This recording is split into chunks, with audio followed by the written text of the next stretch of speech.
Hello, welcome in daily newspaper editorials audio program. Now headline Mr. 25%. The Times of India.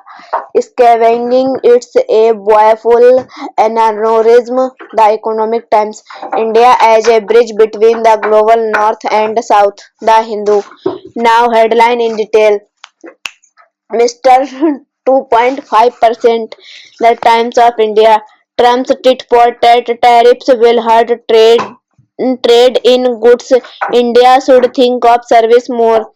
Trump just tariffed again a flat 25% duty on all American imports of steel and aluminum to key industrial products, a small US supplier, but even its 450 mn worth of steel aluminum export to US are not tribal, and mills making metal for export are in a real bind. Since Modi meeting Trump on Thursday, there's hope maybe Trump's just fishing for a deal. He suspended in 25% tariffs on all Canadian and Mexican goods promptly last week, so a little give and take might make him rethink. If they charge us, we charge them. If it doesn't, we lost some, but US losses more. Trump first imposed tariffs of 25% on steel and 10% on aluminum in March 2018, arguing these two metals are the bedrock of American defense industrial base. His focus even then was on unfair trade, boosting America's economy, protecting jobs, and raising revenue. Scavenging it's a boyful aneurism. The Economic Time. The term itself gives the game away. Manual scavenging infused at it is with third world overtone of prevention and denying to dignity that would make a Dickens recoil, and it dehumanized sanitation workers without any protective equipment continue to ply their trade despite a ban across India earlier this month, day after Supreme Court called for an immediate stop to the practice in cities. Three workers died inside a draining line in Kolkata. They were sent to clean a sewage system polluted with ternary chemicals.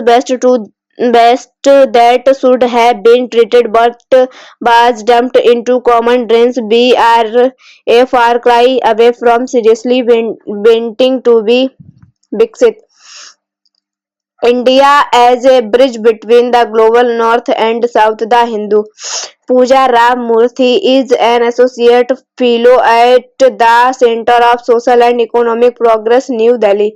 In his address in January 2025 in Bhubaneswar, Odisha, while addressing the 18th Pravasi Bharatiya Divas convention, the Prime Minister Narendra Modi said today India not only firmly asserted its own point but also strongly amplifies the voice of the Global South.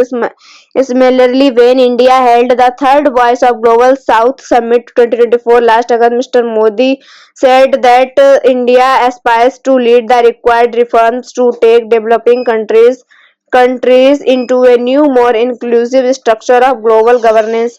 What has influenced India's renewed enthusiasm and champion the case of the developing world, and how can the country influence change to become an effective global development partner?